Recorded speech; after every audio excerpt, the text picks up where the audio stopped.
Friends, welcome back on my YouTube channel science study and motivation.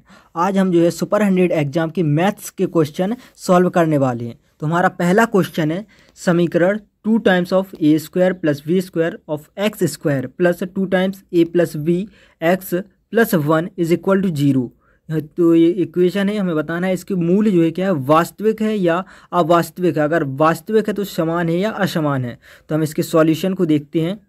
हमारा solution जो है यहाँ पर ऐसे है कि जो है यहाँ पर हमारे पास इक्वेशन है ए एक्स स्क्वायर। अगर कोई इक्वेशन हो capital A X square plus B X plus C, इस तरह की फॉर्म में इक्वेशन हो, तो हमें जो ये पता करना है कि ये वास्तविक, इसके मूल्य जो है वास्तविक है या असमान है। तो इसका जो विविक्तकर कहलाता है वी स्क्वायर माइनस 4ac जो है विविक्तकर कहलाता है। तो हम इसकी वैल्यू फाइंड आउट करते हैं। अगर विविक्तकर इसका ग्रेटर देन 0 है तो वास्तविक एवं असमान होते हैं मूल। अगर इसका विविक्तकर 0 के इक्वेट आता है तो मूल वास्तविक होते हैं और समान होते हैं। लेकिन अगर विविक्तकर जो है इसका लेस देन 0 आता है तो यहाँ पर मूल्य जो है अवास्तविक यानी कि काल्पनिक होते हैं। इसके बाद आगे हम देखते हैं। तो हमारे पास इक्वेशन है 2 times of A square plus B square का X square plus 2 times of A plus B X plus 1। तो यहाँ पर जो है दिस वैल्यू जो है कैपिटल ए के इक्वल होगी and this value capital V के इक्वल होगी and this value capital C के इक्वल होगी। जब हम इसको जो है बी स्क्वायर माइनस 4ac की में रख कर सॉल्व करेंगे तो ये इक्वेशन बनेगी 2 times of A plus B का होल स्क्वायर माइनस 4 इंटू 2 कोष्टक A square plus B square minus 1। जब हम इसको सॉल्व करेंगे तो हमारे पास आगे जो है सॉल्व होकर जो है इस तरह से हम सॉल्व करेंगे तो ये बन जाएगा minus of 4 times A minus we का होल स्क्वायर। तो हम इसको देखते हैं। अब यहाँ पर जो है 4 क्या है, एक पॉजिटिव संख्या एंड ए माइनस वी का क्या है, होल स्क्वायर है। आप देख सकते हैं होल स्क्वायर है। तो ये किसी भी संख्या का अगर हम स्क्वायर करते हैं, वर्ग करते हैं, तो वो क्या हो जाती है कि एक पॉजिटिव संख्या बनती है। जैसे हम देखते हैं -3, इसका -3 का हम स्क्वायर करते हैं तो ये 9 बनती है, मतलब पॉजिटिव। तो किसी भी संख्या का अगर हम स्क्वायर करते हैं तो वो पॉजिटिव होती है। तो यहाँ पर हम देख सकते हैं ये टोटल संख्या पॉजिटिव है और इसके बाद यहाँ पर एक माइनस चिन्ह है। तो हम देखेंगे जैसे ये 3 है और इसमें हम माइनस का मल्टीप्लाई करेंगे तो ये -3 बन जाता है। तो ये एक नेगेटिव संख्या होती है। तो इसको हम देख सकते हैं कि ये जो टोटल ये जो है ये ओवरऑल क्या है कि नेगेटिव आ रहा, लेस देन 0 होगा। तो यहाँ पर क्या होगा कि लेस देन 0 है, इसका विविक्तकर जो है लेस देन 0 है। तो यहाँ पर इसके जो मूल जो होंगे, मूलों का अस्तित्व नहीं है, यानी कि मूल काल्पनिक है। तो यहाँ पर हमारा राइट आंसर हो जाएगा कि ऑप्शन नंबर ए जो है हमारा राइट आंसर होगा। इसके कोई भी जो है मूल नहीं है, इसके कोई भी वास्तविक मूल नहीं है। इसके बाद हमारा अगला क्वेश्चन है क्वेश्चन नंबर 2। तो हमारा क्वेश्चन नंबर 2 कहता है, यदि अल्फा और बीटा समीकरण X square plus A X plus V X equal to 0 के क्या है कि मूल है, और जहाँ वी नॉट इक्वल टू 0 के मूल है, तो समीकरण V square plus A X plus 1 equal to 0 के मूल हमें बताने हैं। तो हम इसको देखते हैं। हमारे पास जो है इस तरह से हम इसको सॉल्व करेंगे कि जो हमारे पास इक्वेशन है, पहली इक्वेशन है X square plus A X plus V is equal to 0। तो इसके मूल क्या है, अल्फा और बीटा है। तो हम यहाँ पर जानते हैं कि जो अल्फा प्लस बीटा मतलब कि जो मूलों का योग जो होता है कि जो एक्स का क्या कि एक्स का जो गुणक होता है माइनस ऑफ एक्स का गुणक बटे जो है एक्स स्क्वायर का जो गुणक होता है वो। तो यहाँ से जो अल्फा प्लस बीटा की वैल्यू हो जाएगी -a/1 and alpha into beta की वैल्यू इसी तरह जो हो जाएगी v/1। तो इसकी वैल्यू v। इसके बाद हमारे पास जो सेकंड इक्वेशन क्या है कि V X square plus A X plus 1 equal to 0। हम इसके जो है मूल मान लेते हैं कि हमें इसके मूल ज्ञात करना है। तो हम मान लेंगे कि इसके मूल क्या है, m और n है। हमने क्या कर लिया कि मान लिया कि इसके मूल जो है m एंड n है। तो अब जो है m और n इसके मूल है, तो ये इसके मूलों का योग इसी तरह निकाल लेंगे कि m plus n is equal to -a/v हो जाएगा and m into n is equal to 1/v हो जाएगा। इसके बाद जब हम देखेंगे कि m plus n is equal to this is -a and 1/v की वैल्यू क्या है कि m इंटू n है। तो 1/v की वैल्यू हमने m इंटू n रख दी। तो यहाँ पर जब m और m इंटू n को जो है यहाँ पर ले जाएंगे, पक्षांतर करेंगे, तो यहाँ से मल्टीप्लाई से डिवीजन में चला जाएगा। तो m plus n divide by m into n this is equal to -a। इसके बाद क्या होता है कि हम इसको जो है और आगे जो है सॉल्व करेंगे। तो जब m इंटू n को जो है m के अपॉन में ले जाएंगे और n के अपॉन में ले जाएंगे। जब हम m के अपॉन में ले जाएंगे तो यहाँ से क्या होगा कि m के अपॉन में ले जाएंगे तो m से m कैंसिल आउट हो जाएगा और ये बचेगा 1/n। इसी तरह plus 1/m and minus a की वैल्यू को हम देखें तो हम ऊपर देख सकते हैं कि माइनस a की वैल्यू जो है अल्फ़ा प्लस बीटा के इक्वल हो रही थी। माइनस a जो है क्या है कि अल्फ़ा प्लस बीटा के इक्वल है, तो इसी को हमने आगे जो है पुट कर दिया है आगे जो है माइनस a की जगह। तो इसको जो है क्या है कि अल्फ़ा को जो है 1/n के इक्वेट ले लेंगे, अल्फ़ा जो है 1/n के इक्वल हो जाएगा एंड बीटा जो है 1/m के इक्वल हो जाएगा, क्योंकि जो है इस तरफ अल्फ़ा प्लस बीटा और इस तरफ 1/n प्लस 1/m ये दोनों बराबर है। तो जो है यहाँ पर हम इस तरह से मानेंगे कि जो है यहाँ पे 1/n को अल्फ़ा मान लिया। अब अगर आप चाहें तो 1/n को जो है बीटा मान सकते हैं, यहाँ पर कोई प्रॉब्लम नहीं आएगी। तो आप जैसा चाहें वैसा कर सकते हैं। तो जब हम इसको जो है अल्फ़ा से इक्वेट कर देंगे एंड दिस इज बीटा, तो हमें वैल्यू निकालनी है कि n और m को जो है अल्फ़ा और बीटा के टर्म में ज्ञात करना है। तो यहाँ से हम जो है n को जो है पक्षांतरित कर देंगे और अल्फ़ा को मतलब कि एक दूसरे की जो प्लेस है वो एक्सचेंज कर देंगे, ताकि हम प्रॉपर वे में बता पाएँ कि n की वैल्यू कितनी है। तो यहाँ से n की वैल्यू जो 1/अल्फ़ा और m की वैल्यू 1/बीटा आती है। मतलब कि जो हमारी जो सेकंड इक्वेशन है उसके मूल जो है क्या है कि 1/अल्फ़ा और 1/बीटा है। तो हमारा राइट आंसर जो हो जाएगा ऑप्शन नंबर ए जो है हमारा राइट आंसर होगा। इसके बाद हमारा क्वेश्चन नंबर 3 है। क्वेश्चन नंबर 3 हम देखते हैं, लेकिन इसके पहले एक जो है आपको इन्फॉर्मेशन देता हूँ कि ये इन्फॉर्मेशन या फिर आप इसको एक ये नोटिस के तौर पर ले सकते हैं कि जो है यहाँ पर जो हम क्वेश्चन कर रहे हैं आपको यहाँ पर लगेगा कि हम जो क्वेश्चन कर रहे हैं बहुत ही लेंथी हो रहे हैं, तो आप जो एग्जाम में बहुत ज़्यादा टाइम लगेगा। लेकिन एक्चुअली जो है ये क्वेश्चन बहुत ही छोटे होते हैं, बहुत ही छोटे क्वेश्चन हैं। अगर आप इसको जो है एग्जाम में जो है एक स्टेप बाय स्टेप करने जाएंगे तो बहुत लंबे होंगे, लेकिन आप इनको जो है ऐसे करेंगे कि जो है बहुत ही कम समय में हो जाएंगे। लेकिन मैंने यहाँ पर जो है स्टेप बाय स्टेप किया है ताकि आपको अच्छे से समझ में आए। तो हम अपना अगला क्वेश्चन देखते हैं। क्वेश्चन नंबर 63 क्या है कि परिमेय संख्या जो है 4⁻³ अपॉन 2⁻4 गुणे 5⁻3 का दशमलव निरूपण कितने अंकों के बाद शांत दशमलव हो जाएगा।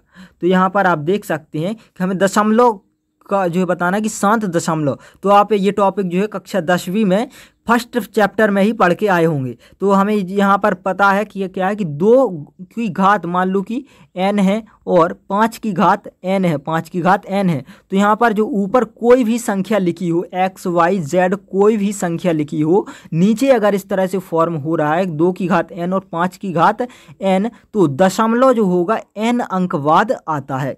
तो यहाँ पर हम इसी जो है प्रॉपर्टी का यूज करेंगे। तो यहाँ पर जो है 2⁻4 और 2⁻5⁻3 है, तो इसको हम इस तरह से तोड़ के लिख लेंगे कि अपॉन में जो है 2 एक ज़्यादा है तो 2 कोष्टक 2⁻3 और 5⁻3। तो यहाँ पे क्या है कि 3 जो है ऐसा है कि जो है दशमलव के 3 अंक के बाद जो है दशमलव शांत दशमलव हो जाएगा। तो यहाँ पे जो राइट आंसर हो जाएगा ऑप्शन नंबर सी जो है वो राइट आंसर होगा।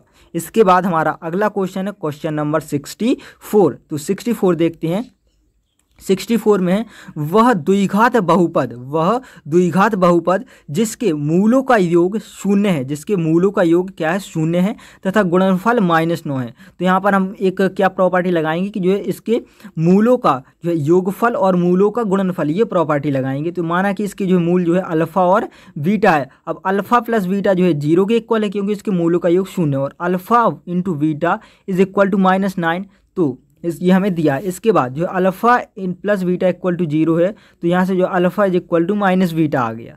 अब जो alpha equal to minus beta जो है alpha into beta equal to -9 में जब अल्फ़ा की वैल्यू माइनस बीटा रखेंगे तो this is equal to minus beta का square is equal to minus beta का स्क्वायर इज इक्वल टू -9। तो इसके बाद जो है beta square is equal to 9। यहाँ से बीटा की वैल्यू क्या आ जाएगी 3 आ जाएगी, और जब हमारे पास बीटा की वैल्यू 3 आ गई तो अल्फ़ा की वैल्यू ऑटोमेटिकली क्या है कि -3 आ जाएगी। इसके बाद ये जो मूल है तो हमें इसका बहुपद बनाना है। तो मूल जो है इसका क्या है कि एक अल्फ़ा जो है -3 है, तो अल्फ़ा जब -3 है तो इसका जो बनेगा x प्लस 3 बनेगा, और जो बीटा इक्वल टू 3 आया है तो बनेगा x -3। और इनके जो मूलों से जो बहुपद बनी है, मतलब कि जो एक जो है टर्म बना है, ये जो गुणक बनी है, इनका गुणा करेंगे तो हमारे पास बहुपद आ जाएगा। जब इनका गुणा करेंगे तो यहाँ पर क्या है ये बन रहा है a plus B into a-b का फॉर्म। तो यहाँ से हो जाएगा x² -9, ये हमारा जो है बहुपद होगा। इसके बाद हमारा अगला क्वेश्चन है क्वेश्चन नंबर 65। क्वेश्चन नंबर 65 में है, एक वृत्त से 120 डिग्री का चापखंड काटता है। एक वृत्त क्या है, एक वृत्त जो है 120 डिग्री का चापखंड काटता है। मान लो ये वृत्त है, ये केंद्र है, तो ये जो मान लो ये जो है 120 डिग्री का एंगल है और ये इसका जो है चापखंड कहलाएगा, ये चीज़ है। तो जिसका क्षेत्रफल 9 सही 3/7 वर्ग सेंटीमीटर है। ये वाला जो रीजियन है इसका क्षेत्रफल जो है दिया है कि जिसका क्षेत्रफल 9 सही 3/7 वर्ग सेंटीमीटर है। तो हमें बताना है कि इस वृत्त की जो त्रिज्या है वो कितनी होगी, और हमें दिया है कि पाई का मान हमें 22/7 लेना है। तो हम इसका सॉल्यूशन देखते हैं। जो हमारे पास जो है क्या है कि वृत्त के चापखंड का क्षेत्रफल का जो एक फॉर्मूला होता है कि जो है πr² into theta upon 360 degree. Theta क्या है कि जो हमें अभी 120 डिग्री थीटा दिया है, ये जो है थीटा की वैल्यू है। तो हमें वृत्त के चापखंड का क्षेत्रफल 9 सही 3/7 दिया है, एक मिश्र भिन्न के रूप में। तो हम इसको जो है एक प्रॉपर भिन्न के रूप में कर लेंगे। जब इसको प्रॉपर भिन्न के रूप में तोड़ेंगे तो यहाँ से बन जाएगा 66/7, और इस तरफ जो है πr² की वैल्यू में जो है पाई की वैल्यू 22/7, r² as it is, and 120 degree and 360 degree, इसको जब हम डिवाइड करेंगे दिस इज इक्वल टू 1/3। और जब हम इस इक्वेशन को जो सॉल्व करेंगे तो r² इज इक्वल टू जो है 9 आ जाएगा। मतलब कि r इक्वल टू 3 है। क्या है कि r इज इक्वल टू 3। तो हमारे पास जो वृत्त खंड है या वृत्त है उसकी त्रिज्या 3 होगी। इसके बाद हमारा अगला क्वेश्चन है क्वेश्चन नंबर 66। क्वेश्चन नंबर 66 है, एक ठोस वस्तु का निचला भाग क्या है, एक ठोस वस्तु का निचला भाग अर्धगोलीय है। मान लो ये जो ठोस वस्तु है इसका निचला भाग क्या है, एक अर्धगोलीय है, तथा ऊपर का एक भाग क्या है, शंकु के आकार का, इस तरह से है। इसके बाद क्या है कि यदि इन दोनों का पृष्ठीय क्षेत्रफल बराबर है, मान लो कि ये शंकु जो है, ये शंकु बन रहा है तो इसका भी पृष्ठीय क्षेत्रफल, और यहाँ से ये जो सर्कल बन रहा है इसका पृष्ठीय क्षेत्रफल दोनों बराबर है, तो हमें क्या निकालना है कि इसकी त्रिज्या, मान लो ये आधार की त्रिज्या r है तो शंकु की त्रिज्या भी r होगी, और ये शंकु की ऊंचाई जो है h मान लेते हैं। ठीक, तो हमें जो इसकी त्रिज्या तथा शंकु वाले भाग की ऊंचाई h फाइंड आउट, इसका अनुपात फाइंड आउट करना है। तो हम देखते हैं आगे जो है सॉल्यूशन। तो इस तरह से ये देखिए, आप देख पा रहे होंगे कि ये सर्कल, ये जो है गोला है, और इसके बाद यहाँ पर जो है एक शंकु बना है जिसकी जो h जो है हाइट जो है h है एंड रेडियस r है। तो यहाँ पर हम क्या करेंगे कि जो अर्धगोले का पृष्ठीय क्षेत्रफल जो हम जानते हैं 3πr² होता है, और शंकु का जो पृष्ठीय क्षेत्रफल होता है वो क्या होता है, πrh। हमें क्वेश्चन में दिया है कि जो है दोनों का जो क्षेत्रफल है, दोनों का पृष्ठीय क्षेत्रफल वो बराबर है। तो हम जस्ट जैसा क्वेश्चन कह रहा है वैसा ही हम रख देंगे इसमें। तो 3πr² is equal to πrh। यहाँ से पाई से पाई कैंसिल आउट, एंड एक r से जो है एक r cancel, then 3r is equal to h। Then यहाँ से क्या है कि h का पक्षांतर किया इस तरफ, 3 को इस तरफ ले गए, तो यहाँ से क्या हो जाएगा कि r/h इज इक्वल टू 1/3। यही तो हमारा अनुपात है कि r अनुपात h जो हो गया 1/3 हो गया, 1/3 हो गया। इसके बाद हमारा अगला क्वेश्चन है क्वेश्चन नंबर 67।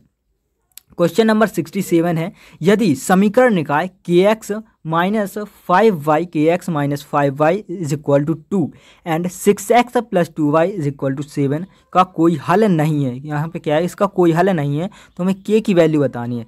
अब यहाँ पर जो हमारे पास दो समीकरण है और हमें एक कंडीशन है कि इसका कोई हल नहीं है, तो इसका कोई हल नहीं है, इसके लिए एक कंडीशन होती है। जो कंडीशन कुछ इस तरह होती है, जो क्या है कि x के गुणक होंगे इनका अनुपात, और जो y के गुणक होंगे इनका अनुपात, और जो है स्वतंत्र टर्म जो होते हैं जो उनका अनुपात निकालते हैं। और ये अनुपात क्या होती है कि जो x के अनुपात और y के अनुपात क्या होते हैं, बराबर होते हैं। लेकिन ये वाले अनुपात जो है, जो स्वतंत्र चर जो इसमें मतलब जो संख्याएं टाइप की होती हैं वो उनका अनुपात इसके बराबर नहीं होता, ये कंडीशन होती है। तो हमें जो है यहाँ पर इसको जो हम इस तरह से करेंगे, जो k/6 आ जाएगा, and this is equal to हो जाएगा -5/2, and this is not equal to -2/7। तो ये क्या है, इसकी एक कंडीशन होती है कि जो है समीकरणों का जो है कोई हल ना होने की। तो यहाँ से हम जो है ये वाला टर्म लेंगे और यहाँ से हम जो है k के लिए इसको सॉल्व करेंगे। तो यहाँ से क्या हो जाएगा कि k इज इक्वल टू हो जाएगा -5 ×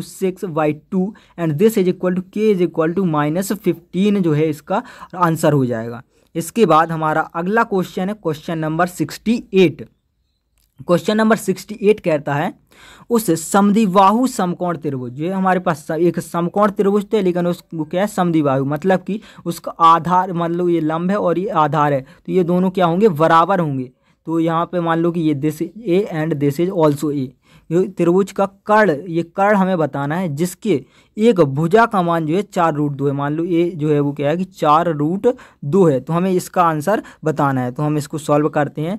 तो देखिए जो इस तरह से है, तो ये 4√2 और 4√2 और ये कर्ण है। तो पाइथागोरस प्रमेय से यहाँ से क्या हो जाएगी, पाइथागोरस प्रमेय से जो √ऑफ आधार का स्क्वायर प्लस जो है लंब का स्क्वायर हो जाएगा। तो इसको रखेंगे जब आधार का स्क्वायर और लंब का स्क्वायर, आधार और लंब दोनों ही सेम है, तो जब जो 4√2 का स्क्वायर, तो 4 का स्क्वायर जो है 16 और √2 का स्क्वायर जो है 2, तो 16 गुणे 2 प्लस 16 गुणे 2, यहाँ से 16 कॉमन आ गया तो 2 + 2 4। देन यहाँ से 16 का जो है वर्गमूल 4 होता है और 2 4 हो रहा है, तो 4 का वर्गमूल 2 होता है, तो 4 दूनी क्या हो गया 8।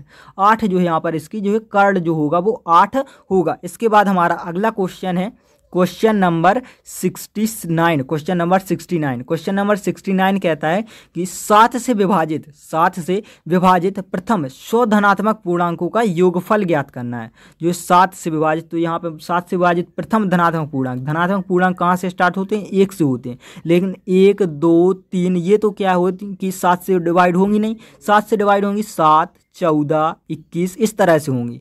ठीक, तो यहाँ पे हमने मान लिया 7 14 21 ये कहाँ 100 पद तक जाएंगे। n = जो है 100 ले लेंगे, a = जो है 7 क्या है इसका प्रथम पद, और d जो निकालेंगे a2 - a1 से निकालेंगे, तो a2 जो है 14 a1 7, तो यहाँ से d की वैल्यू 7 आ जाएगी।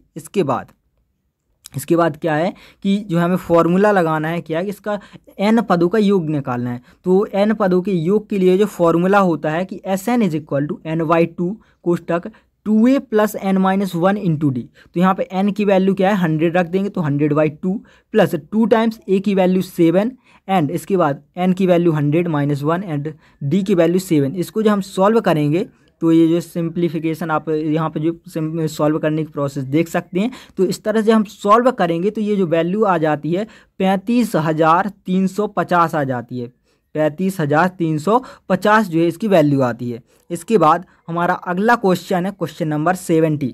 क्वेश्चन नंबर 70 है, यदि किसी समांतर श्रेणी का nवां पद क्या हो 3n + 5 हो, तो इसके क्या है n पदों का हमें योगफल ज्ञात करना है। तो देखिए यहाँ पर हमें दिया है इसका nवां पद an जो है क्या है 3n + 5 दिया। हमें अगर इसका a1 जो है पहला पद निकालना है तो हम n = जो है 1 रख देंगे। अगर हमें इसका दूसरा पद निकालना है तो n = हम 2 रख देंगे। इस तरह से जो करते हैं, तो यहाँ पर हमें Sn निकालने के लिए क्या करेंगे, हमें Sn निकालना है। तो पहले तो हम इसका a1 जो है पहला पद, इसके बाद जो है a2 निकालेंगे दूसरा पद, इसके बाद a2 - a1 करेंगे तो इसका d आ जाएगा। तो यहाँ से क्या है जब n = 1 रखेंगे तो दिस इज 3 + 5, तो दिस इज = क्या है 8 एंड a2 = a2 निकालना है, तो जो यहाँ पे n की जगह पर 2 रखेंगे तो 6 + 5 एंड दिस इज = 11। इसके बाद a2 - a1 करेंगे तो this is = 3, that is 11 - 8 this is 3। इस तरह से हो जाएगा। इसके बाद जो हमें फॉर्मूला क्या लगाएंगे कि Sn = n/2, क्योंकि n पदों का जो योगफल का सूत्र होता है Sn = n/2 कोष्टक 2a + n-1 × d। तो यहाँ से n की वैल्यू जो हमें फाइंड आउट n की वैल्यू जो है n ही रखेंगे एंड a की वैल्यू जो है जब 8 रखेंगे तो दिस जो है 2a बन जाएगा 16 प्लस n-1 एंड d की वैल्यू 3 रखेंगे। जब हम इसको सॉल्व करेंगे तो this is n/2 as it is and this 16 and 3 को जो है इन दोनों में जो है मल्टीप्लाई कर देंगे, क्योंकि n-1 जो है कोष्टक के अंदर है, मतलब कि n-1 पूरा जो है 3 के मल्टीप्लाई में, तो this is 3n - 3 then 16 - 3 13 plus 3n। इसके बाद जो है हम n को जो है अंदर कोष्टक के अंदर जब मल्टीप्लाई करेंगे this is = 3n² plus 13n / 2, तो ये जो हमारा Sn बन जाएगा 3n² प्लस 13y2 बन जाएगा। इसके बाद हमारा अगला क्वेश्चन है क्वेश्चन नंबर 71। क्वेश्चन नंबर 71 है, यदि tan θ + 1y cos θ का whole square plus tan θ - 1y cos θ का होल स्क्वायर जो है क्या बनता है कि k times of 1 + sin² θ upon 1 - sin² θ बनता है। तो k की वैल्यू हमें फाइंड आउट करनी है। तो इसको हम देखते हैं, ये क्वेश्चन इस तरह से सॉल्व होगा कि हमारे पास जो है पहले से वैल्यू ये दी है कि tan θ + 1y cos θ का whole square plus tan theta minus 1/cos theta का होल स्क्वायर, ये जो हमारे पास क्वेश्चन है। तो हम इसको क्या करेंगे कि जो tan थीटा जो होता है क्या होता है, sin theta upon cos theta के इक्वल होता है। दिस वैल्यू रख देंगे and plus 1/cos theta as it is. यहाँ पे जो tan थीटा की वैल्यू sin अपॉन cos थीटा रख देंगे and cos 1/cos theta as it is.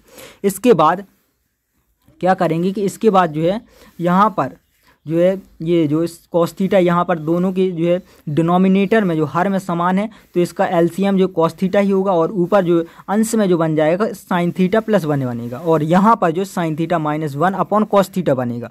इसके बाद जो हम ये जो है इनका स्क्वायर जब करेंगे, अगर हम ये इन टर्म्स का स्क्वायर करते हैं तो sin थीटा प्लस 1 जो है a प्लस बी के होल स्क्वायर से खोल देंगे, तो यहाँ से बनेगा a square plus B square plus 2ab, तो ये बन जाएगा sin square theta plus 1 plus 2 sin theta. तो यहाँ से देख सकते हैं आप कि this is equal to sin square theta plus 1 plus 2 sin theta और अपॉन में cos थीटा के स्क्वायर जो है cos स्क्वायर थीटा। इसी तरह जो सेकंड टर्म जो है sin square theta plus 1 minus 2 sin theta upon cos theta बन जाएगा। इसके बाद जब हम इन दोनों को ऐड करेंगे, क्योंकि डिनोमिनेटर फिर से सेम है, जो हर जो है cos स्क्वायर थीटा, तो दिस इज सेम एंड ये जो है सिंपली पूरा ऐड हो जाएगा। तो this is equal to sin square theta plus 1 plus 2 sin theta and sin square theta plus 1 minus 2 sin theta जो है एज इट इज यहाँ पर जो है इसको नोट डाउन कर लिया। इसके बाद यहाँ से जो कैंसिल आउट किया होगा 2 sin थीटा से 2 sin थीटा कैंसिल हो जाएगा, sin square theta 2 sin square theta हो जाएगा, 1 और 1 क्या है 2 हो जाएगा। और फिर इसके बाद यहाँ से 2 जो है कॉमन ले लेंगे and this is equal to sin square theta plus 1 बन गया। एंड हम जानते हैं कि जो है 1 माइनस cos स्क्वायर थीटा जो होता है दिस इज इक्वल टू होता है sin स्क्वायर थीटा। तो इस प्रॉपर्टी को यूज करके जो हम यहाँ पर cos स्क्वायर थीटा की जगह पे जो है 1 माइनस sin स्क्वायर थीटा रख देंगे। ये प्रॉपर्टी क्या होती है कि इस तरह से होती है, जो sin स्क्वायर थीटा जो होता है sin square theta plus cos square theta this is equal to 1 होती है। तो यहाँ से जो हम sin स्क्वायर थीटा को जो है 1 माइनस cos स्क्वायर थीटा लिख सकते हैं और cos स्क्वायर थीटा को जो है 1 माइनस sin स्क्वायर थीटा लिख सकते हैं। तो इस प्रॉपर्टी का यूज़ करके यहाँ पर ये चीज़ कर दी। तो हम यहाँ से देख सकते हैं कि जो हमारे पास ऊपर जो k की वैल्यू फाइंड आउट करनी थी, k की वैल्यू 2 हो जाएगी।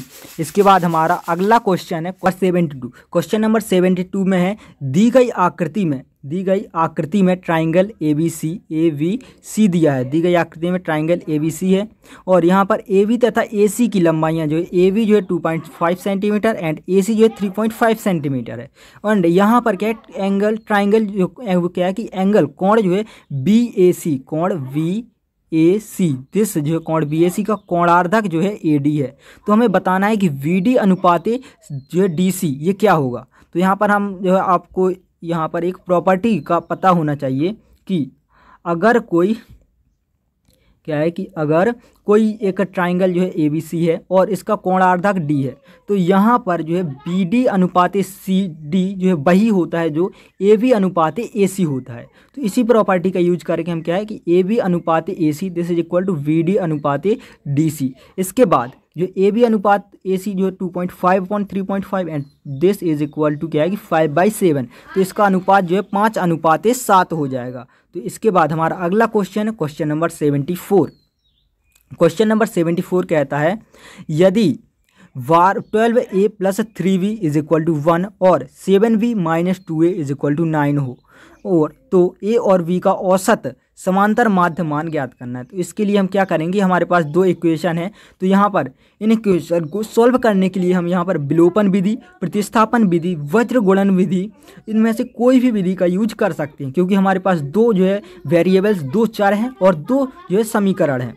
तो यहाँ पर हम क्या करेंगे कि जो है विलोपन विधि लगाएंगे, क्योंकि उसमें जो है टाइम जो हमें कम लगता है। तो जो हम इसमें जो 12a प्लस 3b इज इक्वल टू 1 है और यहाँ पर माइनस 2a है, तो हम जो समीकरण 2 में अगर 6 का गुणा करके समीकरण 1 और 2 को जोड़ दें तो यहाँ से जो हमारा जो है a जो है यहाँ से कट जाएगा, पूरा जो समीकरण से निकल जाएगा और यहाँ पर हमारे पास b बचेगा, जिससे b की वैल्यू आ जाएगी। तो हम यहाँ पर क्या करेंगे कि जो समीकरण 2 में 6 से गुणा करके 1 और 2 को क्या है जोड़ने पर, समीकरण 1 और 2 को जोड़ेंगे तो यहाँ से बन जाएगा 12a प्लस 3b इज इक्वल टू 1 और नीचे जो बनेगा second equation 12a minus of plus of 42v is equal to 54। Then यहाँ से जो है बन जाएगा 45v, जब दोनों को ऐड करेंगे तो 42 plus 3 this is equal to 45v this is equal to 55। Then यहाँ से v की वैल्यू आ जाएगी 11y 9 आ जाएगी। v की वैल्यू जो होगी 11/9 होगी। अब इस v की वैल्यू को क्या है कि हम समीकरण जो 2 है समीकरण 2 में रखेंगे तो यहाँ से जो हमारे पास a की वैल्यू आ जाएगी। तो यहाँ पे जब हम इस इक्वेशन को सॉल्व करेंगे तो यहाँ से जो a की वैल्यू जो बनेगी हमारी वो बनेगी 2/9। a की वैल्यू जो बनेगी वो है 2/9। a की वैल्यू बन जाएगी 2/9। अब हमें निकालना है a और b का औसत। तो a और b का औसत जो होता है a + v/2, ये क्या है औसत है। इसी को हम करेंगे तो यहाँ से क्या है कि a + v/2 तो -2/9 + 11/9/2। तो इसका एलसीएम 9 है तो this is 9 and 11 -2 this is equal to also 9। तो 9/9 is equal to 1 and upon में 2 1/2 इज इक्वल टू 0.5। तो हमारा राइट आंसर जो हो जाएगा यहाँ से 0.5। इसके बाद अगला क्वेश्चन है क्वेश्चन नंबर 75। क्वेश्चन नंबर 75 है, यदि घनाभ के संलग्न फलकों के क्षेत्रफल जो ये क्रमशः x, y और z हो तो उसका आयतन क्या होगा हमें बताना है। तो हम पहले तो देख लेते हैं घनाभ क्या है। घनाभ जो एक आपका जो कमरा होता है कमरे के आकार का होता है, इसमें जो 6 फलकें होती हैं। तो उसमें क्या कहा है कि संलग्न फलकों का अगर क्षेत्रफल, ये जो क्या है संलग्न फलक है, जो एक ये फलक है जैसे एक ये फलक है और एक ये पीछे वाली जो आपको फलक दिख रही होगी ये संलग्न फलक हैं जो एक दूसरे से जुड़ी हुई हैं। तो हम मान लेते हैं यहाँ से क्या है कि इसकी जो लंबाई मान लो a है, चौड़ाई v है एंड ऊंचाई c है। इसके बाद जो ये वाली जो फलक है इसका क्षेत्रफल क्या होगा कि v × c होगा, क्योंकि ये फलकें जो होती हैं आयताकार रूप की होती हैं। तो इसकी जो एक फलक का एरिया जो x मान लेते हैं तो वो हो जाएगा दैट इज x जो मान लिया this is a × v and y मान लिया मान लो कि दिस तो v × c हो जाएगा। और ये जो पीछे वाली फलक दिख रही है उसका एरिया हम z मान लेते हैं तो वो हो जाएगा a × c। इसके बाद जो हम जानते हैं कि घनाभ का आयतन क्या होता है घनाभ का आयतन जो होता है कि a × v × c, जो घनाभ की जो तीनों जो फलकों की जो लंबाइयाँ वगैरह होती हैं वो कोरे जो होती हैं उनका जो है गुणनफल होता है। तो a × v × c। अब हमें निकालना है कि a, v, c को हम जो है x, y और z में कैसे कन्वर्ट करें। तो यहाँ से हम देख सकते हैं कि अगर हम जो x, y और z का मल्टीप्लाई कर देंगे तो यहाँ से बन जाएगा a², v² और c², क्योंकि 2 बार a आ रहा, 2 बार b एंड 2 बार c। तो दिस बन जाएगा क्या x, y, z is equal to a², v², c²। तो हमें निकालना है कि abc को जो है x, y, z के टर्म में निकालना है। तो abc इज इक्वल टू जो हो जाएगा √x, y, z और यही हमारा जो है आंसर हो जाएगा। इसके बाद हमारा अगला क्वेश्चन है क्वेश्चन नंबर 76। क्वेश्चन नंबर 76 है न्यूनतम भाज्य संख्या, जो है न्यूनतम भाज्य संख्या मतलब कि प्राइम नंबर जो होती है वो जो है स्मॉलेस्ट प्राइम नंबर और न्यूनतम अभाज्य जो न्यूनतम कंपोजिट नंबर और न्यूनतम अभाज्य संख्या मतलब प्राइम नंबर। तो यहाँ पर जो है इनका HCF निकालना है। तो हम इसको देखते हैं कि हमारे पास जो है न्यूनतम भाज्य संख्या जो होगी वो 4 होगी, मतलब कि जो डिवाइड हो जाती है 4 जो है वो क्या 2 से डिवाइड हो जाती है। तो ये क्या भाज्य संख्या है। और न्यूनतम अभाज्य संख्या 2 है, क्योंकि एक जो है ना तो भाज्य और ना ही अभाज्य है। तो इनका जो है HCF निकालना है 4 का और 2 का जो HCF हम जानते हैं कि 2 HCF क्या होता है, जो मान लो कि 4 और 2 का HCF निकालना है तो 4 जो है 2 से डिवाइड हो जाता है और 2 भी 2 से डिवाइड हो जाता है, मतलब कि कॉमन जो उभयनिष्ठ गुणनखंड जो होते हैं वो जो है इसका HCF कहलाता है। तो यहाँ पर हमारा राइट आंसर जो हो जाएगा 2 हो जाएगा। इसके बाद हमारा अगला क्वेश्चन है क्वेश्चन नंबर 77। क्वेश्चन नंबर 77 है बिंदु P से एक वृत्त पर स्पर्श रेखा की लंबाई, मान लो कि ये क्या है एक वृत्त है और ये जो है एक स्पर्श रेखा और दिस इज बिंदु P। तो बिंदु P से ये इसका केंद्र है, तो बिंदु P से स्पर्श रेखा की लंबाई ये क्या है 12 है और केंद्र से इसकी दूरी क्या है 13 है। तो हमें वृत्त की त्रिज्या का मान बताना है। तो इसको हम देखो इस तरह से सॉल्व करेंगे कि जो है हमारे पास ये सर्कल है, हमारे पास जो है एक ये सर्कल है। तो यहाँ पर जो है बिंदु P से जो है स्पर्श रेखा क्या है 12 है और बिंदु P से O तक की दूरी 13 है। और हम जानते हैं कि जो है कोई वृत्त की स्पर्श रेखा है और उस पर अगर केंद्र से जो है एक रेखा खींची जाए तो क्या होती है लंब होती है। तो यहाँ से जो है एक क्या बन जाएगा कि जो है एक समकोण त्रिभुज बन गया और समकोण त्रिभुज में हम पाइथागोरस प्रमेय लगाएंगे तो इस यहाँ से जो है R की वैल्यू आ जाएगी। तो R इज इक्वल टू क्या है कि कर्ण का स्क्वायर माइनस आधार का स्क्वायर इसका वर्गमूल। तो यहाँ से R की वैल्यू 13 का स्क्वायर जो हो जाएगा 169 होगा और 12 का स्क्वायर जो होता है 144 होता है। जब हम इन दोनों को माइनस करेंगे तो दिस इज इक्वल टू 25 और 25 का वर्गमूल जो होता है वो 5 होता है। तो हमारी जो त्रिज्या r जो हो जाएगी वो 5 के इक्वल आ जाएगी। इसके बाद हमारा अगला क्वेश्चन है क्वेश्चन नंबर 78 क्या है कि बिंदुओं कॉस थीटा और sine theta and sine theta और माइनस कॉस थीटा, ये क्या है दो बिंदु हैं, इनके बीच की दूरी फाइंड आउट करनी है। तो इसके लिए हम क्या है कि दूरी सूत्र लगाएंगे, जो कि आपने कक्षा 10वीं में पढ़ा होगा, जो कि आपका 6वें या 7वें चैप्टर के आसपास था। तो इसको हम जो इस तरह से करेंगे, जो कॉस थीटा साइन थीटा इसको x1 y1 मान लेते हैं, और दूसरा जो क्या है कि sine theta and minus cos theta इसको x2 y2 मान लेते हैं। तो दूरी सूत्र क्या होता है कि x under root of x1 minus x2 का square plus y1 minus y2 का होल स्क्वायर। तो जब हम इसको सॉल्व करेंगे तो यहाँ से जो x1 की जगह पे कॉस थीटा, x2 की जगह पे साइन थीटा, एंड इसके बाद y1 की जगह पे जो है साइन थीटा एंड y2 की जगह पे जब माइनस कॉस थीटा रखेंगे एंड एक माइनस यहाँ पहले से होगा तो ये प्लस कॉस थीटा बन जाएगा। और जब हम इसको सॉल्व करेंगे तो this is equal to cos square theta plus sine square theta minus 2 sine theta cos theta, ये जो है a माइनस वी का whole square is equal to a square plus v square plus 2ab से खोलेंगे, और sine theta plus cos theta को जो है a प्लस वी का whole square is equal to a square plus v square plus 2ab से खोलेंगे तो इस तरह से हो जाए। इसके बाद 2 साइन थीटा कॉस थीटा और 2 साइन थीटा कॉस थीटा ये कैंसिल आउट हो जाएंगे क्योंकि इनके साइन जो है अपोजिट है। इसके बाद sine square theta plus cos square theta is equal to 1, sine square theta plus cos square theta is equal to 1। तो यहाँ से जो बन जाएगा 1 प्लस 1 और ये अंडर रूट, तो अंडर रूट 2 जो है इसका राइट आंसर हो जाएगा। जो है दो पॉइंट जो हमें दिए बिंदु उनके बीच की दूरी जो है अंडर रूट 2 है। इसके बाद अगला क्वेश्चन है क्वेश्चन नंबर 79। क्वेश्चन नंबर 79 है, यदि किसी अर्धवृत्ताकार चांदी की परिधि, जो क्या है अर्धवृत्ताकार चांदा, आपने चांदा देखा होगा, आपका चांदा जो है इस तरह से होता है, अर्धवृत्ताकार होता है।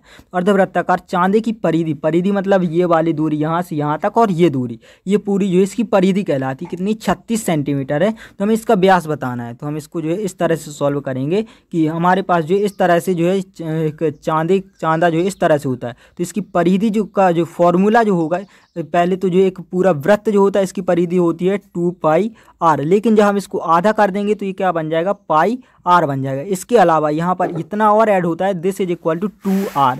तो यहाँ से जो 2r प्लस पाई r जो है दिस इज इक्वल टू 36 जो हमें परिधि दी है। तो यहाँ से जब हम r कॉमन ले लेंगे तो this is equal to pi plus 2 and this is equal to 36। इसके बाद r को हम सेपरेट कर लेंगे तो r is equal to 36 upon में पाई की जगह पर जो है 22/7 रखा प्लस 2। जब हम इसको जो है सॉल्व करेंगे तो this will be equal to 36/7 बनेगा, जो है 36/7 बनेगा, और ऊपर जो हमारे पास 36 प्रेजेंट है।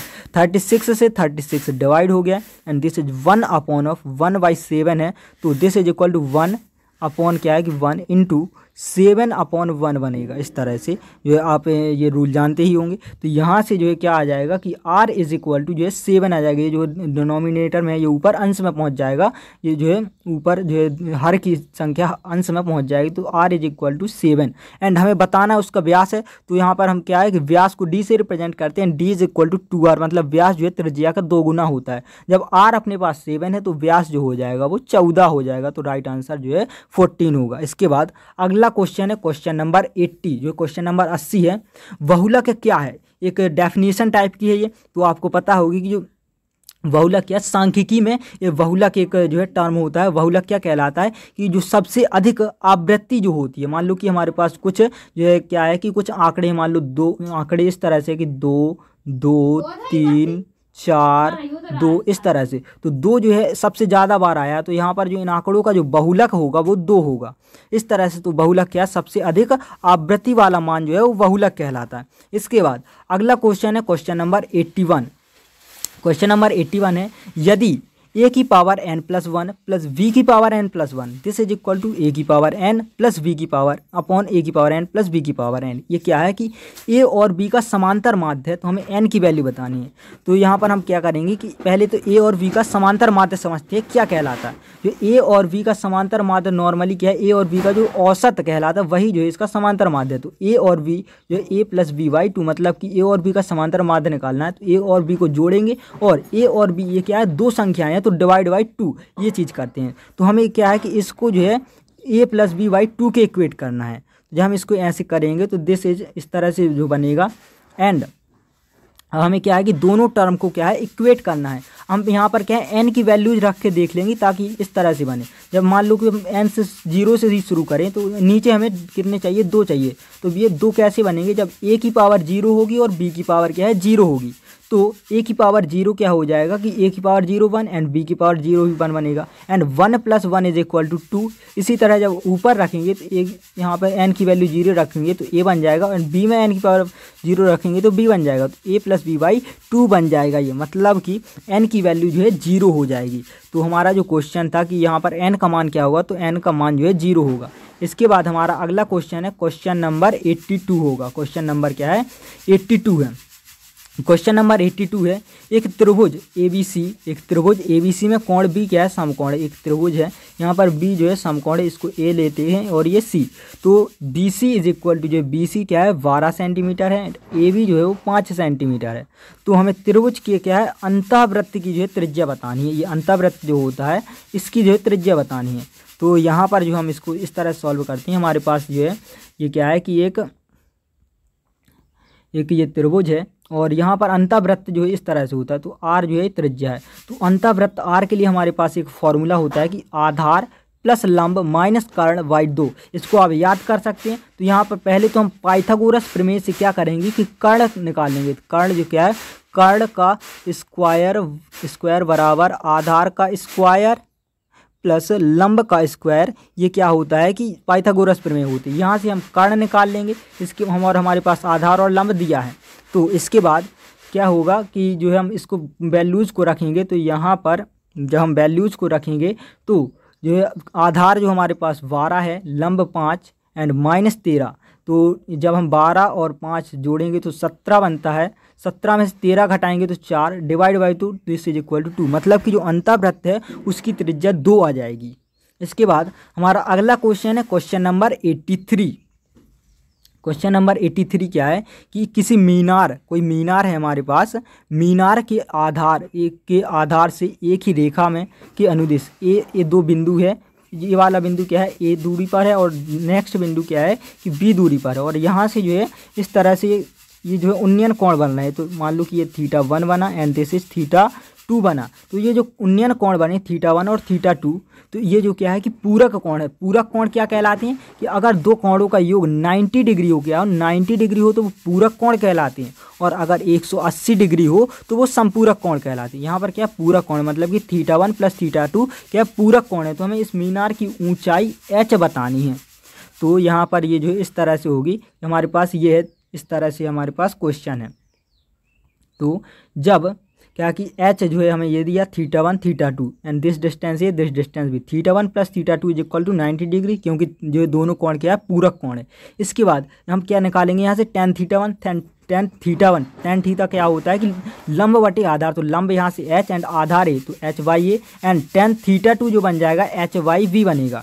इसके बाद ये आगे क्या है कि tan θ + θ1 + θ2 इसका फॉर्मूला क्या होता है कि tan θ1 + tan θ2 upon 1 - tan θ1 tan θ2 होता है। तो जब हम इसमें जो है tan θ1 और tan θ2 की वैल्यूज़ रख देंगे तो इस तरह से हो जाएगा। देन हम जानते हैं कि tan 90 डिग्री की वैल्यू क्या होती है कि इन्फिनिटी होती है। क्या होती है इन्फिनिटी। अब ये जो है ये के भिन्न के रूप में है। इसकी वैल्यू इन्फिनिटी कब होगी, ये यहाँ पर जो है इन्फिनिटी और ये दोनों इक्वेट है, बराबर है। तो दोनों पद क्या है बराबर होनी चाहिए। इसके लिए क्या है कि अंश और हर में जो है हर जो है वो 0 होना चाहिए। अगर हर क्या है 0 होगा तभी ये पूरी वैल्यू क्या है इन्फिनिटी के बराबर हो जाएगी। ठीक, तो यहाँ पर जो हर को हम क्या है 0 से इक्वेट कर देंगे। जब हम 0 से इक्वेट करेंगे तो 1 - h² अपॉन AB = 0 बनेगा। इसके बाद यहाँ से जो है h = क्या बन जाएगा कि h² = AB बन जाएगा। एंड जब h² यहाँ पर जो इससे जो वर्ग हटाएंगे तो यहाँ पर वर्गमूल लग जाएगा। तो h की वैल्यू जो है √AB के इक्वल हो जाएगी। इसके बाद अगला क्वेश्चन है क्वेश्चन नंबर 84। क्वेश्चन नंबर 84 है किसी लीप वर्ष में 53 शुक्रवार होने की प्रायिकता बतानी है। तो इसके लिए हम क्या करते हैं, पहले तो जो लीप वर्ष में कितने 366 दिन होते हैं। एक जो नॉर्मल वर्ष होता है उसमें 365 दिन होते हैं, लेकिन लीप वर्ष में क्या फरवरी 29 दिन की होने के कारण यहाँ पे जो है टोटल 366 दिन हो जाते हैं। इसके बाद जो हमें पहले तो जो है ये पता करना होगा कि जो है टोटल सप्ताह कितने हो रहा है एक साल में। तो इसके लिए क्या हम 7 से डिवाइड करेंगे, क्योंकि सप्ताह में 7 दिन होते हैं, टोटल 366 दिन है, डिवाइड करेंगे 7 से, तो यहाँ पर 52 सप्ताह आ रहे हैं और शेषफल जो बचता है वो 2 बचता है। मतलब कि 52 सप्ताह हैं और 2 दिन क्या शेष बचते हैं। 52 सप्ताह है तो 52 तो शुक्रवार यहीं पर आ गए, क्या 52 शुक्रवार ही हो गए। अब 53वां शुक्रवार जो है इन बचे हुए 2 दिनों में से हो सकता है। तो यहाँ पर क्या है कि प्रायिकता जो होती है क्या होती है कि प्रायिकता क्या होता है कि अनुकूल परिणाम बटे कुल परिणाम।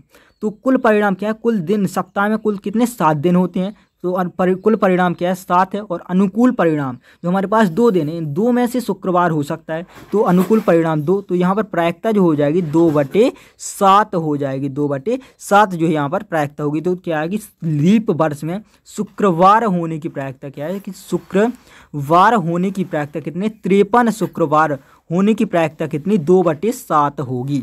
इसके बाद अगला क्वेश्चन है क्वेश्चन नंबर 85। क्वेश्चन नंबर 85 है समांतर श्रेणी के n पदों का योग जो Sn दिया है 2n² + 3n।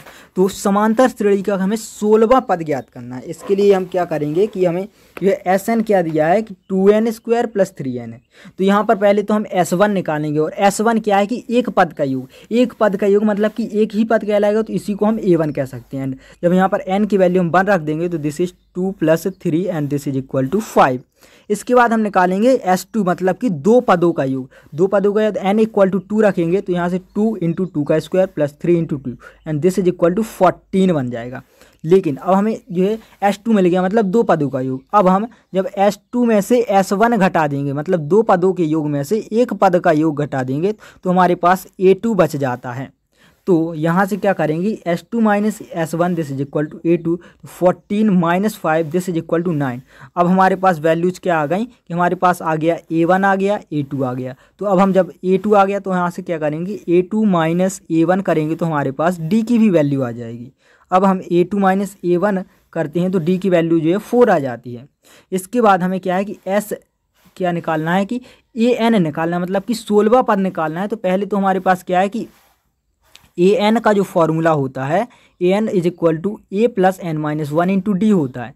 तो इस फॉर्मूले में क्या है कि n = 16 हमें 16वां पद निकालना है। तो A = जो 5, n = 16 and -1 as it is है, और यहाँ पर D की वैल्यू 4। जब हम इसको सॉल्व करेंगे तो ये बन जाएगा 65 के इक्वल बन जाएगा। यहाँ पे 5 + 15 × 4, तो 15 चौके जो है 60 होगा, +5 कर देंगे तो 65, मतलब कि जो है यहाँ पर 16वां पद जो है 65 होगा। यही हमारा आंसर होगा। इसके बाद हमारा अगला क्वेश्चन है क्वेश्चन नंबर 86। क्वेश्चन नंबर 86 है वह सबसे छोटी परिमेय संख्या, मान लो कि हमारे पास कोई परिमेय संख्या x है, इसको क्या है 1/3 से गुणा करने पर क्या है, हम जब 1/3 से गुणा करने पर बनने वाली संख्या कि दशमलव निरूपण में क्या दशमलव के 1 अंक के बाद शांत हो, मतलब कि दशमलव निरूपण ये दशमलव के 1 अंक के बाद शांत हो, मतलब कि 0.1 इस तरह से मान लो हो। तो अब इसको हम क्या है इक्वेट कर देंगे दोनों से, ये और ये दोनों बराबर है, यही क्वेश्चन कह रहा है।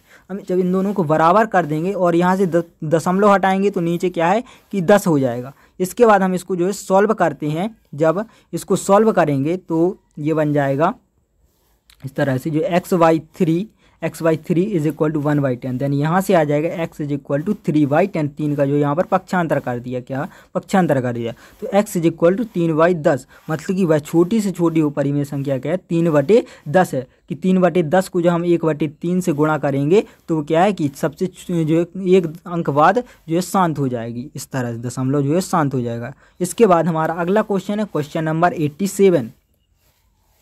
क्वेश्चन नंबर 87 जो है प्रायिकता का क्वेश्चन है। इसमें हमें दिया है कि एक बैग में क्या है 5 लाल गेंदे, 8 सफ़ेद गेंदे, 4 हरी और 7 काली गेंदे हैं।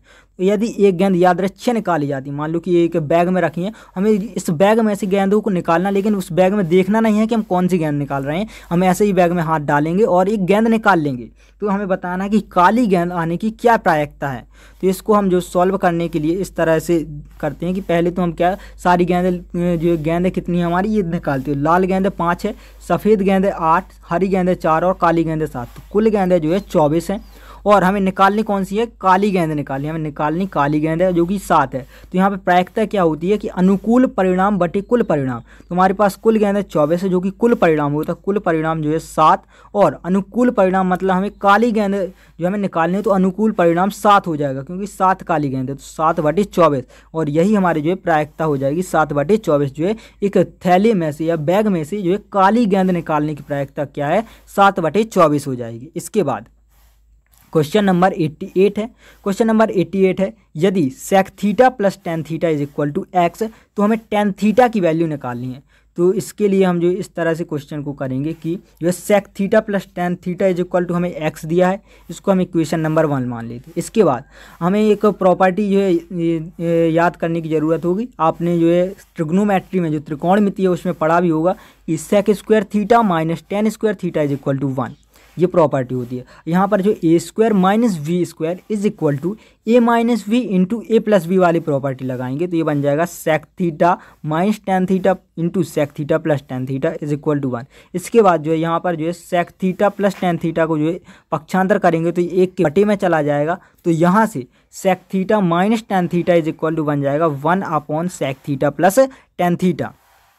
इसके बाद जो हमें जो sec theta plus tan theta की वैल्यू दी हुई है एक्स, तो जब हम जो इसकी वैल्यू x रख देंगे तो ये बन जाएगा sec theta minus tan theta is equal to 1/x। And जो समीकरण 1 जो दिया है sec theta plus tan theta, अब हम क्या करेंगे, समीकरण 1 में से समीकरण 2 को घटाएंगे, मतलब हमें क्या है, हम विलोपन विधि लगा देंगे। हम यहाँ पर प्रतिस्थापन विधि भी लगा सकते हैं, वज्र गुणनखंड विधि भी लगा सकते हैं, कोई भी विधि लगा सकते हैं जो आप चाहें। तो हम फिलहाल यहाँ पर क्या है कि विलोपन विधि लगाते हैं, एलिमिनेशन मेथड जो होता है। तो इन दोनों को जब घटाएंगे तो sec theta plus tan theta is equal to x है। और इक्वेशन नंबर 2 जो सेक थीटा, तो यहाँ पर क्या, जब sec theta minus tan theta is equal to 1/x, जब माइनस करेंगे तो यहाँ पर माइनस बन गया and this is minus minus plus बन गया and this is also minus. तो ये sec theta cancel out, tan theta और टेन थीटा जो है 2 टेन थीटा बन जाएगा and this is x minus 1/x। इसके बाद जब हम इसको सॉल्व करेंगे तो this is 2 tan theta and this is, यहाँ से इसका एलसीएम जो है x आएगा एंड यहाँ से जो है एक्स स्क्वायर माइनस 1 बन जाएगा। इसके बाद जब 2 जो है ये यहाँ पर जो है पक्षांतर करेंगे तो दिस इज इक्वल टू हो जाएगा tan theta is equal to x square minus 1/2x। यही जो हमारा क्या होगा, राइट आंसर होगा। इसके बाद हमारा अगला क्वेश्चन है क्वेश्चन नंबर 89। क्वेश्चन नंबर 89 है कि यहाँ पर दिया है cos 1 degree, cos 2 degree, cos 3 degree dot dot dot जो cos 180 डिग्री तक जो है ये मल्टीप्लाई में है। तो इसको जो है सॉल्व इस तरह से करेंगे, बिल्कुल छोटा सा क्वेश्चन है। देखिए इस तरह से होगा कि cos 1 degree, cos 2 degree dot dot dot cos 90 degree dot dot dot cos 180 degree तक आएगा। तो यहाँ पर जो cos 1 डिग्री की कुछ वैल्यू होगी, cos 2 डिग्री की कुछ वैल्यू, इस तरह से जो सारी कुछ ना कुछ वैल्यू होगी। लेकिन cos 90 डिग्री जो होता है वो क्या होता है, 0 के इक्वल होता है। अब हम कोई भी बड़ी से बड़ी संख्या ले लें, 1000 10,000 कोई भी संख्या ले लें, अगर उसमें हम 0 से गुणा करते हैं तो वो क्या 0 आ जाती है। तो यहाँ पर इनके जो है यहाँ पर कोई भी मान होंगे लेकिन cos 90 डिग्री का मान 0, तो यहाँ पर टोटल जो गुणनफल जो हो जाएगा वो क्या हो जाएगा, 0 हो जाएगा। यहाँ पर जो राइट आंसर हो जाएगा वो 0 हो जाएगा। इसके बाद अगला क्वेश्चन है क्वेश्चन नंबर 90। क्वेश्चन नंबर 90 में दिया है यदि 1/x + 2, 1/x + 3 और 1/x + 5 समांतर श्रेणी में है तो हमें x की वैल्यू बतानी है। इसके बाद यहाँ पर हमें कुछ इस तरह से करना है। देखिए ये 1/x + 2 क्या है, a1 पहला पद मान लेते हैं, 1/x + 3 जो है दूसरा पद एंड 1/x + 5 जो है तीसरा पद। यहाँ पर क्या है कि ये समांतर श्रेणी में है तो हम जो है d निकालेंगे। पहले क्या निकालेंगे, d। तो d इज इक्वल टू जो होता है a2 - a1, तो this is 1/x + 3 minus 1/x + 2। तो यहाँ से जो है एलसीएम लेंगे तो अपॉन में x + 3 into x + 2 ATM, then x + 2 minus of x - 3 हो जाएगा minus and this is x + 3, इस तरह से बनेगा। तो जब यहाँ पर माइनस का मल्टीप्लाई करेंगे तो -x - 3 बनेगा इस तरह से। तो जब इसको सॉल्व करेंगे तो दिस इज इक्वल टू जो x से x फिर कैंसिल आउट हो जाएगा एंड -3 + 2 इज इक्वल टू -1 बनेगा। तो d की वैल्यू क्या बनेगी, -1/x + 3 इंटू x + 2। इसके बाद जो है d जो है a3 - a2 भी करके निकाल सकते हैं। d क्या होता है, कोई भी जो क्रमागत दो पद जो होते हैं उनका अंतर होता है। तो हम a3 - a2 निकालेंगे तो भी जो हमें d वही मिलेगा। तो हम यहाँ से d निकालेंगे, a3 - a2 that is 1/x + 5 minus 1/x + 3। हम इसको जो है सॉल्व करेंगे तो हमारे पास वैल्यू इस तरह से आएगी कि वैल्यू जो आ जाएगी -2/x+5 × x+3। इसके बाद ये दोनों से जो डी निकालें वो क्या होंगे, बराबर होंगे क्योंकि समांतर श्रेणी, और डी जो है प्रत्येक जो पदों का, प्रत्येक क्रमागत पदों का अंतर डी कहलाता है और वो क्या होता है, समान होता है सभी के लिए। तो d = d कर देंगे, जो दोनों d है, -1/x+3 × x+2 and -2/x+5 × x+3। x+3 से x+3 कैंसिल आउट एंड यहाँ पर जो है इनका क्या है, पक्षांतर कर देंगे। तो दिस = x+5 एंड यहाँ से 2x+4। देन 2x का जो है इस तरफ x को लाएंगे एंड इस तरफ 4 को, तो यहाँ से बन जाएगा this is 2x - x, this = 5 - 4 and this = x = 1। तो यहाँ से जो हमारा राइट आंसर हो जाएगा कि x की वैल्यू 1 होगी। इसके बाद अगला क्वेश्चन है क्वेश्चन नंबर 91। क्वेश्चन नंबर 91 है, चित्र में ट्राइंगल ABC के परिमाप हैं। क्या है, ABC के परिमाप, तो हमें परिमाप बताना है। तो इस तरह से जो ये क्वेश्चन है, तो यहाँ पर हम देखते हैं कि ये क्या है, एक अंतःवृत्त है, एक ट्राइंगल के अंदर क्या है, अंतःवृत्त है। और ये जो है अंतःवृत्त से जो इस तरफ जो है क्या है कि BR जो है 6 है। तो यहाँ पर ये प्रॉपर्टी होती है कि अगर BR क्या है 6 है तो BP भी क्या है 6 होगा। इसके बाद AQ जो है 4 है तो AR भी 4 होगा। इसके बाद PC जो है 5 है तो CQ भी 5 होगा, इस तरह से। इसके बाद हम इन सबको ऐड कर लेंगे, तो यहाँ से क्या है कि this is 6 and this is 4, तो 6 और 4 10 हो गए। This is 4 and this is 5, तो this is 9 and this is 6 and this is 5, तो दिस इज 11 एंड टोटल जो ये किया तो ये 30, मतलब कि इसका परिमाप जो होगा 30 होगा। यहाँ से क्या है, इसका राइट आंसर जो हो जाएगा क्वेश्चन नंबर 91 का ए, जो है ऑप्शन नंबर ए, 30 सेंटीमीटर इसका राइट आंसर होगा, क्योंकि जो इसका परिमाप क्या होता है कि सभी भुजाओं का योग होता है। इसके बाद हमारा अगला क्वेश्चन है क्वेश्चन नंबर 92। क्वेश्चन नंबर 92 है, 3 घन जिनकी भुजाएं 5 सेंटीमीटर, ये क्या होता है, घन ये होता है जिसकी क्या है सभी कोरें समान होती हैं। ये जो है क्या एक घन है। और इसके बाद यहाँ पे जो एक और घन, यहाँ पर एक और घन, इस तरह से जोड़ना है इनको, ठीक है। तो जोड़ दिया, तब प्राप्त घनाभ जो ये अब क्या घनाभ बन गया, तो इसका कुल पृष्ठीय क्षेत्रफल हमें बताना है।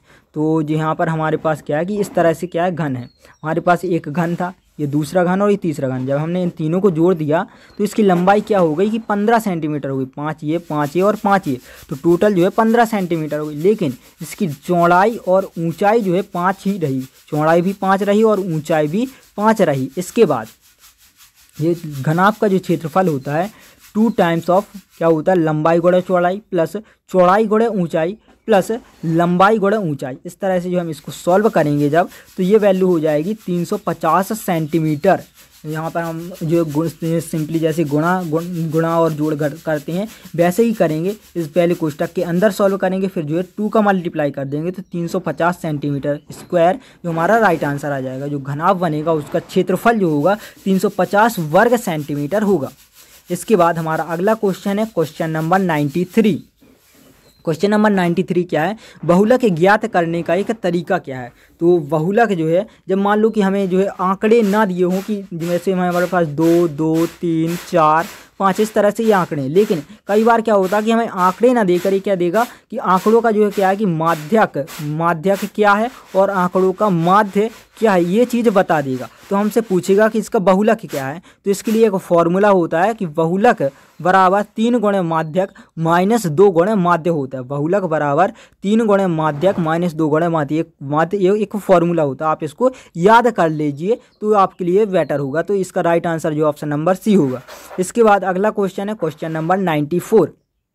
क्वेश्चन नंबर 94 है, यदि x, x+3, x+6, x+9 and x+12 का समांतर माध्य 10 है तो हमें x का मान बताना है। तो यहाँ पर समांतर माध्य क्या होगा कि नॉर्मली क्या करेंगे हम, ये जितने भी हमारे पास जो है आंकड़े हैं इन सभी को जोड़ेंगे और डिवाइड कर देंगे आंकड़ों की संख्या से, तो ये हमारा समांतर माध्य होता है। तो हम यहाँ पर क्या करेंगे कि जो है जितने भी आंकड़े हैं तो इन सबको जोड़ दिया और डिवाइड बाई आंकड़ों की संख्या क्या 5 है, तो ये दिस इज इक्वल टू समांतर माध्य कितना है 10। तो जब हम इन सबको जोड़ेंगे तो दिस इज 5x + 30 एंड 5 का यहाँ पर पक्षांतर किया तो दिस इज इक्वल टू 50 हो गया, 5 का 10 में multiply, this is equal to 50। Then 5x and 30 का जब इस तरफ जो पक्षांतर किया तो दिस इज माइनस हो जाएगा, तो 50 - 30 this is equal to 20। 50 minus 30 जो 20 एंड दिस इज 5 एंड इसको जो हम यहाँ पर जो है डिवाइड में जाएगा, इसके डिनोमिनेटर में जाएगा। जब इसको पक्षांतर करेंगे तो 5 को जो है इससे डिवाइड करेंगे तो 4 that is x is equal to 4 जो हमारा राइट आंसर होगा। मतलब कि जो यहाँ पर हमें क्वेश्चन क्या पूछा था, एक बार फिर से हम क्वेश्चन देख लेते हैं कि हमें माध्य 10 है इसका, तो हमें x का मान बताना, तो x का मान जो है 4 होगा। इसके बाद हमारा अगला क्वेश्चन होगा क्वेश्चन नंबर 95। क्वेश्चन नंबर 95 भी बहुत इजी है, बस आपको यहाँ पर एक कॉन्सेप्ट समझना होगा या फिर आप इसको एक प्रॉपर्टी लेकर चल सकते हैं जो आपको याद रहनी चाहिए इस क्वेश्चन को सॉल्व करने के लिए। तो अगर हमारे पास एक त्रिभुज है और उसमें क्या है कि ए बी सी एक त्रिभुज है और वहाँ पर जो है डी ई जो है समांतर है बी सी के, तो यहाँ पर क्या होता है कि जो अनुपात जो होता है क्या है कि ए डी अनुपात डी बी डी का जो होगा अनुपात ए डी अनुपात बी डी, और यहाँ पर जो बनेगा ए ई अनुपात सी ई जो बनेगा, ये दोनों क्या होंगे इक्वल होते हैं। ये जो है एक प्रॉपर्टी है, इसको आपको पहले याद करना होगा, इसके बाद आपसे क्वेश्चन आसानी से बन जाएगा। तो यहाँ पर इसको सॉल्व करते हैं तो यही जो प्रॉपर्टी का यूज करते हैं, तो यहाँ से क्या बन जाएगा कि जो A D is equal to क्या है कि x+3 एंड डी वी जो है 3x+19, तो this is x+3 upon 3x+19 and यहाँ से जो है A is equal to x and E C is equal to 3x+4, तो this is equal to x upon 3x+4। इसके बाद इसको जो है पक्षांतर से जो है करेंगे या फिर जो है क्रॉस मल्टीप्लिकेशन कह सकते हैं, जो क्रॉस मल्टीप्लिकेशन करेंगे तो बन जाएगा 3x+3 इंटू 3x+4 एंड इस तरफ बनेगा x इंटू 3x+19। हम इन दोनों का मल्टीप्लाई करेंगे और इन दोनों को मल्टीप्लाई करेंगे, एक बहुपद का मल्टीप्लाई आप करना जानते ही होंगे, तो इसका जब मल्टीप्लाई करेंगे तो ये जो है बन जाएगा 3x² + 13x + 12 एंड इस तरफ बनेगा 3x² + 19x, तो 3x² से 3x² कैंसिल आउट हो जाएगा एंड 13x को हम इस तरफ पक्षांतरित कर देंगे तो this is 19x minus 13x बन जाएगा एंड जब 19x माइनस 13x करेंगे तो this is equal to 6x and this is 12। तो इसके बाद क्या होगा कि 6x is equal to 12 then x is equal to 2 हो जाएगा। इसके बाद हमारा अगला क्वेश्चन है क्वेश्चन नंबर 96। क्वेश्चन नंबर 96 है यदि sine theta plus cos theta is equal to k है तो हमें बताना है sine theta into cos theta क्या होगा। तो ये भी बहुत ही सिंपल आंसर क्वेश्चन है। Sine theta plus cos theta is equal to हमें के दिया है, हम इसका क्या करेंगे स्क्वायर कर देंगे, टोटल का दोनों पक्षों का क्या है स्क्वायर कर देंगे, तो sine theta plus cos theta का स्क्वायर एंड के स्क्वायर, तो this is k square and जब इसका स्क्वायर खोलेंगे तो ये बन जाएगा sine square theta plus cos square theta plus 2 sine theta cos theta. इसके बाद 1 plus sine square theta this is equal to 1, property जानते हैं, तो यहाँ पर हो जाएगा 1 plus 2 sine theta cos theta is equal to k square. Then 1 को क्या है पक्षांतर कर देंगे तो ये हो जाएगा क्या हो जाएगा कि sine theta 2 sine theta cos theta is equal to k square minus 1। Then इस 2 को जो है यहाँ पर जो डिनोमिनेटर में जाएगा पक्षांतर करेंगे तो ये बन जाएगा sine theta cos theta is equal to k square minus 1/2। इसके बाद हमारा अगला क्वेश्चन है क्वेश्चन नंबर 97। यदि त्रिभुज के शीर्ष 0,4, 0,0 और 3,0 हो तो हमें क्या बताना है कि उसकी परिधि क्या होगी, ये बताना है। तो इसको हम इस तरह से करेंगे कि हमारे पास जो है एक त्रिभुज है क्या है 0,0 है। अब 0,4 मतलब कि x 0 है y पर होगा 0,4 हो गया एंड इसके बाद क्या है 3,0 मतलब कि x एक्सेस पर होगा एंड ये जो है यहाँ से इन दोनों को मिला देंगे तो क्या है एक क्या हो गया कि समकोण त्रिभुज बन गया। इसके बाद यहाँ पर ये क्या है 0,4 मतलब कि 4 एंड दिस 0,3 मतलब कि 3। तो पाइथागोरस प्रमेय से जो है यहाँ से क्या है कर्ण निकाल लेंगे। पाइथागोरस प्रमेय से कर्ण का स्क्वायर बराबर क्या है आधार का स्क्वायर प्लस लंब का स्क्वायर निकालेंगे तो यहाँ से क्या है 5 आ जाएगा। इसका आंसर आप यहाँ पाइथागोरस प्रमेय लगाएंगे तो ये क्या आ जाएगा 5। इसके बाद हमें इसकी परिधि निकालना है। इसकी परिधि मतलब क्या है कि परिमाप कहलाता है, परिधि ही जो है परिमाप कहलाता है। इसके बाद हम जब यहाँ पर निकालेंगे परिमाप क्या है सभी भुजाओं के योग, तो 4 + 5 + 3 तो 5 3 8 और 4 12, तो यहाँ पर जो है इसका राइट आंसर जो हो जाएगा 12 हो जाएगा। इसके बाद हमारा अगला क्वेश्चन है क्वेश्चन नंबर 98। क्वेश्चन नंबर 98 जो है यहाँ पर नल और टंकी वाले जो क्वेश्चन है उसके वो क्वेश्चन है। तो यहाँ पर हम क्या करते हैं कि यहाँ पर क्वेश्चन पहले पढ़ते हैं। यदि पाइप ए और बी एक टैंक को क्रमशः 4 और 3 घंटे में भरते, पाइप ए जो है कोई टैंक है उसको 4 घंटे में, पाइप बी जो है 3 घंटे में भरता है, तो हमें बताना है कि दोनों अगर साथ मिलकर टैंक को भरेंगे तो कितनी देर लगेगी।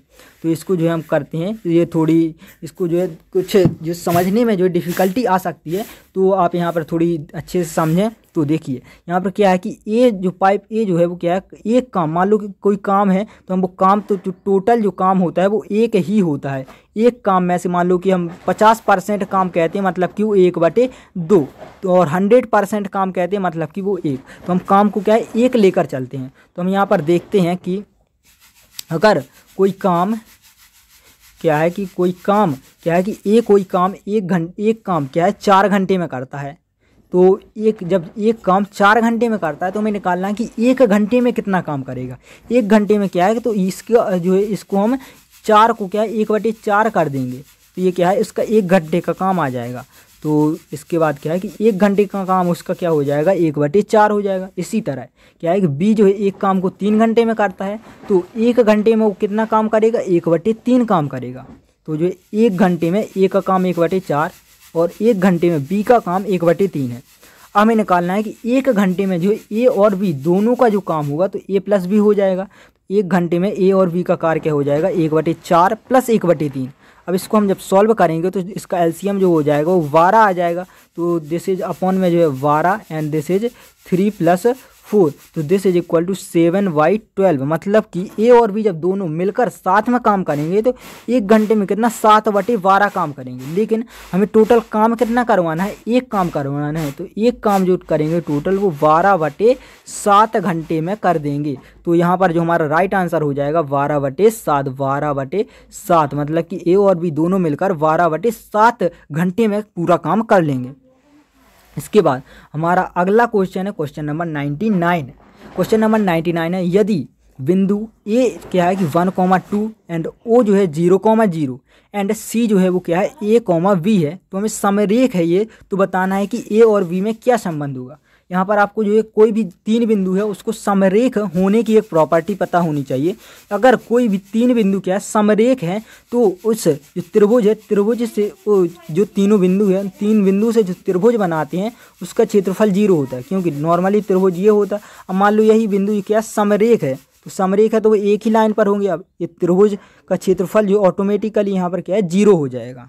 तो यहाँ पर जब हम इसको सॉल्व करेंगे क्या कि यहाँ पर जो निर्देशांक इसके दिए हैं, तो इसके लिए हमारे पास त्रिभुज का क्षेत्रफल जो होता है क्या होता है कि 1/2 यहाँ पर एक जो है सारणिक कहलाता है। क्या होता है सारणिक कहलाता है। सारणिक यहाँ पर क्या है कि x1 y1 एंड यहाँ पर 1, this is x2 y2 and this is 1 x3 y3 and this is 1। ये सारणिक कहलाता है। इस सारणिक को जो है सॉल्व करना होता है। तो इसका जो है क्या है कि ये क्षेत्रफल जो है 0 होता है। तो यहाँ पर हम सॉल्व करेंगे तो इसको सॉल्व करने का तरीका बहुत ही आसान होता है। क्या होता है कि हमें इस तरह से ये जो डायगोनल जो है इस तरह से जाना है, यहाँ तक जाएंगे। अब यहाँ पर तो ख़त्म हो गए, तो यहाँ पर दिस देन यहाँ से, इसके बाद इस वाले से स्टार्ट किया। अब यहाँ पर एक ही है, अब इस वाली लाइन में जाएंगे। तो इस तरह से जो हमें पहले ये करने होते हैं। जब हम ऐसा करेंगे तो 1 × 0 × 1, तो ये क्या हो जाएगा 0। इसके बाद 2 × 1 × a, तो this is equal to +2a। इसके बाद फिर प्लस में जाएंगे तो दिस इज 1 × 0 × v, तो दिस इज ऑल्सो 0। तो यहाँ पर क्या बन गया 2a बन गया, जो कि यहाँ पर लिखा है। इसके बाद हम अभी ऐसे में गए थे, अब नीचे से ऊपर की ओर जाना, लेकिन नीचे से ऊपर की ओर जाएंगे तो इसका जो साइन होगा माइनस का, तो इस तरह से। इसके बाद क्या है कि माइनस एंड दिस, तो दिस a × 0 × 1, तो this is equal to 0। Then v × 1 × 1, this is plus यहाँ पर b। इसके बाद 1 × 0 × 2, दिस इज ऑल्सो 0, तो this is minus of b बन गया। तो दिस इज 2a - v, और ट्राइंगल इसका जो क्षेत्रफल 0, तो this is equal to 0। Then यहाँ से क्या है कि इसको पक्षांतरित कर दिया तो v is equal to 2a जो हमारा राइट आंसर हो जाएगा। v is equal to 2a। इसके बाद हमारा अगला क्वेश्चन है क्वेश्चन नंबर 100। क्वेश्चन नंबर 100 भी बहुत ही सिंपल क्वेश्चन है। यदि ट्राइंगल ABC में कोण C क्या है समकोण है, कोण C जो है एक समकोण है। ये जो है हमारे पास ट्राइंगल ABC और कोण C समकोण है, तो हमें cos A + B का मान बताना है। तो आप यहाँ पर इसको इस तरह से करेंगे। देखिए हमारे पास ये ट्राइंगल है, क्या है कि हमारे पास एक ट्राइंगल है, इसको इस तरह से करते हैं। हमारे पास ये ट्राइंगल है BABC, यहाँ पर C समकोण है, ठीक, C समकोण है। तो तो हम यहाँ पर प्रॉपर्टी जानते हैं कि त्रिभुज के जो तीनों कोण होते हैं उनका योग 180 डिग्री होता है। अब यहाँ पर कोण सी का मान 90 डिग्री है, तो कोण ए और बी का जो योग हो जाएगा कितना, 90 डिग्री बचेगा। कोण ए और बी का योग 90 डिग्री बचेगा। इसके बाद क्या है, कोण ए और बी का योग 90 डिग्री बचा। अब हमें निकालना क्या है कि कॉस ए प्लस बी निकालना है। तो कॉस ए प्लस बी 90 है, तो कॉस 90 एंड कॉस 90 की वैल्यू क्या होती है, 0 होती है। तो हमारे पास क्या है, कॉस ए प्लस बी क्या हो जाएगा, 0 हो जाएगा। तो यहाँ पर हमारे जो क्वेश्चंस ख़त्म होते हैं, जो हमने सारे क्वेश्चन कर लिए हैं। तो आज की वीडियो में केवल इतने ही क्वेश्चन। अगर आपको ये वीडियो कुछ थोड़ा भी हेल्पफुल रहा हो तो आप चैनल को सब्सक्राइब कीजिए, वीडियो को लाइक कीजिए, और अगर आप हमसे टेलीग्राम चैनल पर जुड़ना चाहते हैं तो आप डिस्क्रिप्शन में लिंक दिए, वहाँ से आप जो है टेलीग्राम पर भी जुड़ सकते हैं।